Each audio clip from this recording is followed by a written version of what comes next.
Party के कार्यकर्ता मिलन समारोह का आयोजन किया है और आप देख सकते हैं भारी संख्या में, जी हाँ, हजारों की संख्या में जो लोग हैं वो पहुंचे हुए आप देख सकते हैं। पुरुष और आपको बता दें कि जो महिलाएं हैं वो भी भारी संख्या में पहुंची और आप देख सकते हैं कि इतनी ज्यादा संख्या में यहाँ पर जो है जनता पहुंची है कि कुर्सियाँ कम पड़ गई है। जी आप देख सकते हैं कि लोगों को खड़ा होना पड़ रहा है और आपको बता दें कि मुख्य अतिथि के रूप में दीपेंद्र सिंह हुड्डा जो है यहाँ पर पहुंच रहे हैं। जी हाँ, कांग्रेस पार्टी के नेता है यहाँ पर पहुंच रहे हैं और आप देख सकते हैं कि कितनी ज्यादा यहाँ पर जनता पहुंची हुई है, कितनी ज्यादा यहाँ पर आज जो है रौनक है। आप देख सकते हैं किस तरह से सभी यहाँ पर पहुंचे हैं।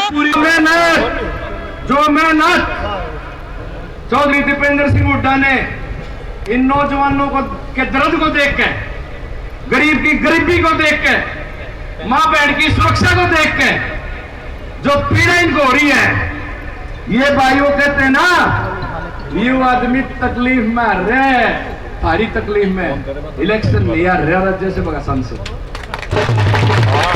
मैं आपको ये कह रहा हूं कि इसमें भाई ने हमारे आदरणीय युवा नेता ने, आपने और मुख्यमंत्री के छोरे भी देखे हैं, मुख्यमंत्री प्रदेश में कई बन लिए, 1966 में प्रदेश बना था, लेकिन ये भी भाई दीपेंद्र सिंह हुड्डा, अब देख लिया आपने, ये किसी को महसूस नहीं हो रहा था कि एमपी साहब आगे। मैंने आपको बताया कि भैया आगे भाई हुड्डा साहब आगे, तो ये इनकी सादगी का प्रमाण है। अरे भाई सादगी, सादगी तो थारे ना की अर्जी बुड़क लाल लत्ते वाली कुर्सी हम भी देख रहे, कदे कदे बलबीर भी देख रहे, क्योंकि राज में ना, राज तो जीप दीपेंद्र का होगा, जीप देखेंगे हम सारे, तो आगे तो लाल लत्ते वाली कुर्सी जिस दिन ये भाई दीपेंद्र हुड्डा उस कुर्सी में चौधरी भूपेंद्र सिंह हुड्डा हम सारे, कुलदीप शर्मा, बलबीर भाई वाल्मीकि, सारे प्रदेश के सारे कार्यकर्ता, मतदाता, विधायक, अरे तो ढोल बजदा जागा ढोल, वो कौन आ गया था, वो के हिटलर आ था, कौन आया था मेरा नहीं भाई, और उन्होंने भी नहीं मेरा, मैंने चुप कर रहा था क्या चीज थी, लेकिन हमने भी सुनी भाई उसका भी कुछ था। पर मैं एक बात आपको बता दी भाई दीपेंद्र जी, एक प्रार्थना मेरी, एक तो हमने टाइम दे दिया करो, दूसरी प्रार्थना यह है कि जब भी हमने कोई इस पानीपत ग्रामीण की रैली का समय दोगे दे, ये जनता जनार्दन, ये प्रेस वाले आपके आने से पहले पूछ रहे थे, और परसों मैंने प्रेस कॉन्फ्रेंस करी उधर भी पूछ रहे थे, अब जी सारे न्यू बता रहे मारे इतने आदमी पाओगे, मारे इतने पाओगे, भाई मंत्री जी तेरे कितने पाओगे, मैं मेरे तो उधर देखने तक पाओगे। ये जो स्ट्रेंथ, ये जो माता पिता और नौजवानों की हाजिरी, इस बार तो सर इसमें दीपेंद्र का प्यार भी है, दीपेंद्र का प्यार भी है, तो ये हाजिरी ये साबित करती है कि चौधरी दीपेंद्र सिंह हुड्डा जो कि 4-5 बार के सांसद, 20 साल से सांसद, भाइयों इस प्रदेश का ये राजनीति का चमकता सितारा,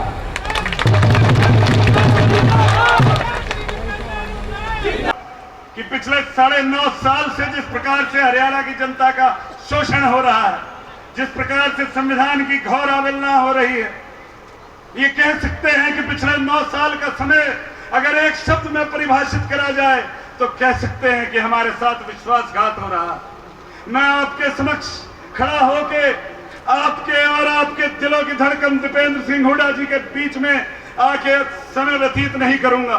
मैं ये कहना चाहूंगा, आपको याद दिलाना चाहूंगा, जैसे मैं हर जगह कहता हूं कि इनका क्या विश्वास भारती, इन्होंने ये वही भाजपाई है जिन्होंने देश की धरोहर को बेच दिया, ये वो भाजपाई है जिन्होंने 70 साल से कठोर परिश्रम से अर्जित करी हुई धरोहर को आज चंद पूंजीपतियों के हाथ में पहुंचा दिया। हरियाणा के नौजवान के भविष्य के ऊपर जो आघात किया है, कोई हरियाणा की जनता कभी माफ नहीं कर पाएगी। इसलिए मैं आपसे कहना चाहूंगा, आपको याद दिलाना चाहूंगा कि इनका क्या विश्वास भारती जाने का भी ईमान बेच दे, इनका क्या विश्वास भारती जाने का भी ईमान बेच दे। ये वही भाजपाई है जिन्होंने कारगिल के शहीदों पे भी पैसे कमा लिए थे, इनका क्या विश्वास, भारतीय जाने का भी ईमान बेच दें, गंगा जमुना को तो छोड़ो, जाने का हिंदुस्तान बेच दें, इनका क्या विश्वास भारतीय। राम राम। इतना अहंकार, ऐसा अहंकार अभी मुख्यमंत्री जी जन संवाद प्रोग्राम में 9.5 साल तक चंडीगढ़ नहीं छोड़ा, लोगों के सुख दुख में शामिल नहीं हुए। अब जन संवाद प्रोग्राम में जा रहे हैं तो जहां जा रहे हैं वहां जन संवाद नहीं कर रहे, जन अपमान कर रहे हैं, जनता का अपमान करने का काम कर रहे हैं। एक हमारी एक महिला ने कहा कि यहां पर कोई फैक्ट्री लगवाओ तो कभी आपको चांद भेज देंगे। किसी ने कहा कि किसानों की समस्या बोले उठा के इसकी पिटाई कराओ। किसी ने कहा कि 22 साल का मेरा बच्चा, एक हमारी लेडीज ने सिरसा में कहा कि 22 साल का बच्चा नशे से चला गया, तो बोला सिखा के बेचिए, उसको बाहर फिकवाओ। किसी को बाहर फिकवा रहे हैं, किसी की पिटाई करा रहे हैं, किसी को चांद भेज रहे हैं। ऐसा जनसंवाद, ये जनसंवाद नहीं, जन अपमान है। और जनता का अपमान वो करता है, ऐसा तिरस्कार वो करता है जिसको अहंकार हो जाए। इनका घमंड 7वें आसमान पे पहुंच चुका है। मैं आप सबसे पूछना चाहता हूं, लड़ाई लड़ रहे हैं, हरियाणा को देश में विकास के रास्ते पे दोबारा बुलंदी पे पहुंचाने की लड़ाई लड़ रहे हैं, गरीब का कल्याण हो वो लड़ाई हम लड़ रहे हैं। और इनका घमंड को चकनाचूर करें, इनका घमंड का ताप पारा जो इतना हाई हो गया है, वो घमंड थोड़ा नीचे आए, उस बात की लड़ाई लड़ रहे हैं। मैं आपसे पूछना चाहता हूं, इनका घमंड नीचे लाओगे कि नहीं लाओगे, मैं आपसे पूछना चाहता हूं। ये क्योंकि ये घमंड, अगर ऐसी सरकार इनका घमंड रिव्यू हो जाए, इनका अगर सरकार का जो 7वें आसमान पे हो, ऐसी सरकार को अगर 5 साल का आप और लाइसेंस दे दें, लाइसेंस रिन्यू हो जाए, तो आप अंदाजा लगा सकते हैं कि प्रदेश की जनता के लिए इनकी क्या सोच रहेगी। और हम पे निशाना पे लेते हैं, हर बात में निशाने पे लेते हैं। मैं देखता हूं, अभी आए हुए थे जो एक इनके सांसद ब्रिजभूषण आए हुए थे और कह रहे थे कि दीपेंद्र हुड्डा खड़े रहे बेटियों के साथ। इससे पहले नरेंद्र तोमर कहते थे संसद में किसान आंदोलन में साथ खड़े रहे, निशाने पे लेते। मैं इनको कहना चाहता हूं, अगर किसी वर्ग को, हम विपक्ष में और हम देश के नागरिक हैं, अगर किसी के साथ अन्याय होगा उसके साथ एक बार नहीं 100 बार खड़े होंगे, और जब तक उनको न्याय नहीं मिलेगा तब तक खड़े होंगे। मैं चुनौती से कहना चाहता हूं इनको कि न्याय भी होगा। तो ये निशाने पे लेते हैं, मगर हमारा संकल्प है और इसीलिए निशाने पे लेते हैं हमें, और किसी वजह से निशाने पे नहीं लेते। केवल इसे निशाने पे लगता है कि ईमानदारी से लड़ाई हरियाणा के लिए लड़ रहे हैं, आपकी आवाज की लड़ाई लड़ रहे हैं। आज देश की संसद में 15 सांसद हरियाणा से हैं, 14 बीजेपी के, 10 लोकसभा और 5 राज्यसभा, 15 सांसदों में से 14 बीजेपी में। एक विपक्ष के सांसद के रूप में मैं आपसे पूछना चाहता हूं, जब ये सरकार अत्याचार करे तो क्या मैं वहां पे ना बोलूं? मैं आपसे पूछना चाहता हूं, ये निशाने पे 100 बार ले सकते हैं, मगर ये हमारी आवाज को बंद नहीं करा सकते। ये मैं कहना चाहता हूं इनको। हम नैतिकता की लड़ाई लड़ रहे हैं और ये संकल्प है हमारा। इसीलिए हम संकल्प आज यहाँ पर आपने जो आशीर्वाद दिया, आज हम संकल्प लेते हैं कि हरियाणा को दोबारा से विकास के रास्ते पे लेके जाने के लिए हरियाणा देश में आगे आए, गरीब का कल्याण हो। जिन्होंने गरीब की इन्होंने इतना नुकसान किया, हिमाचल की हमारी सरकार की तर्ज पर गरीब को 300 यूनिट, हरियाणा के अंदर बिजली उपभोक्ता को 300 यूनिट बिजली फ्री भर के राहत मिले। राजस्थान की हमारी सरकार की तर्ज पर 500 रुपए में गैस का सिलेंडर मिले। ये हमारा संकल्प है। 100 गज के प्लॉट की योजना जो यहीं पानीपत में शुरू हुई थी, जो उन्होंने बंद कर दी, उस योजना को दोबारा शुरू किया जाए और हर 100 गज के प्लॉट पे 2 कमरे का सरकारी सहायता से मकान किया जाए। ये हमारा संकल्प है। किसान को एमएसपी और मान सम्मान मिले, किसान को एमएसपी मान सम्मान मिले।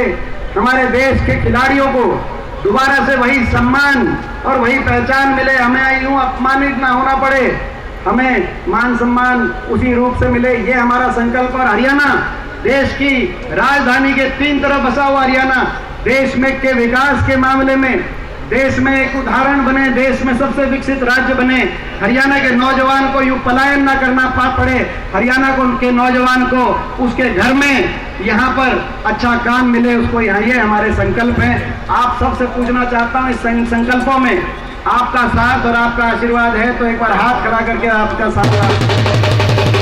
ये तो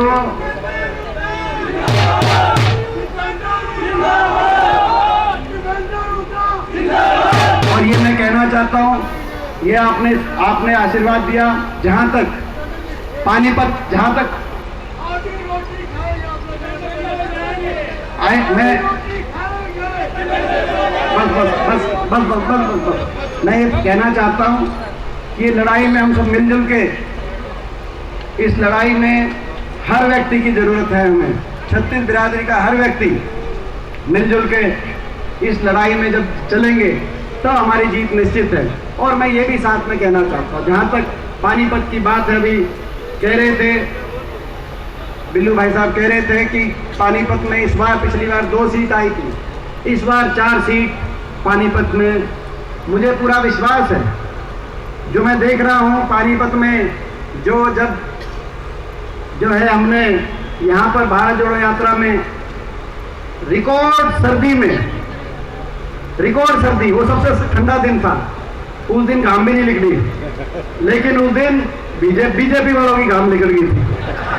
यहाँ पर पानीपत में पहुंचे तो इतनी बड़ी ऐसी सभा पानीपत में, और उसके बाद से मुझे विश्वास है, जो आपने बात कही, इस बार चारों की चारों सीट पानीपत की, और जिसमें पानीपत ग्रामीण की सीट, चारों की चारों सीट, चाहे शहर की सीट, तो देखो ये जहाँ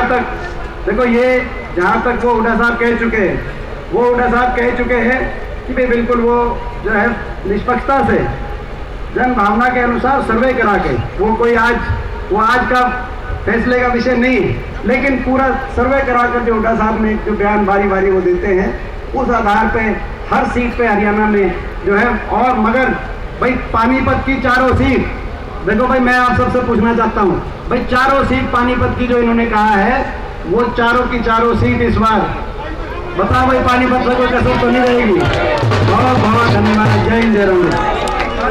और भाई दूसरी एक और बात, देखो वो फाइनल है, लेकिन सेमीफाइनल, उससे पहले लोकसभा का चुनाव सेमीफाइनल है। पानीपत की चारों सीटों से लीड लोकसभा में यहाँ पे लीड आएगी कि नहीं आएगी, एक बार ये भी हाथ आगे बताओ भाई, लोकसभा में भी लीड आएगी। बहुत बहुत धन्यवाद। मैं मुख्य अतिथि चौधरी दीपेंद्र सिंह हुड्डा कुछ ही क्षणों में पहुंचने वाले हैं, और ये सारा कार्यक्रम विजेंद्र सिंह कात्यायन के नेतृत्व में किया जा रहा है। इसमें मुख्य अतिथि दीपेंद्र हुड्डा जी हैं। 2024 में किसका दबदबा ज्यादा रहेगा? ये तो क्लियर है कि हरियाणा में कांग्रेस पार्टी की सरकार बनने वाली है, और पानीपत ग्रामीण से एक ऐसा जो ग्रामीण की सीट जीत सका वो है विजेंद्र सिंह कात्यायन, पूर्व मंत्री जी के एक शॉर्ट से मैसेज पे जितने भी कार्यकर्ता है वो यहाँ पर पहुँचे। 1 हफ्ता पहले यहाँ पर मैसेज मिला था, आगामी कार्यक्रम करेंगे। आज तक का जब से यह हल्का पानीपत ग्रामीण बना है, इतिहास रहा है। सबसे पहले 2009 में जो टिकट मिली थी कांग्रेस पार्टी की, उस समय यहाँ पर 4थे नंबर पर कांग्रेस रही। 2014 में जो टिकट मिली कांग्रेस पार्टी की, उस समय भी 4थे नंबर पर रही। और जो 2019 में मिली, प्रदेश के अंदर तो कांग्रेस पार्टी का ग्राफ बढ़ा, लेकिन पानीपत ग्रामीण में ग्राफ घटा, 5वें नंबर पर रही। तो कांग्रेस पार्टी का एक ही नेता ऐसा है ग्रामीण क्षेत्र में जो महिपाल डांडा या बीजेपी को चुनाव में हरा सकता है, वो है सिर्फ विजेंद्र सिंह कात्यायन, पूर्व मंत्री। ये हमारी तरफ से पार्टी को भी और वर्करों के लिए भी हम सब का ये संदेश भी है। सर आपका परिचय? राजीव गांधी पंचायती राज संगठन का जिला अध्यक्ष यशपाल अहलावत।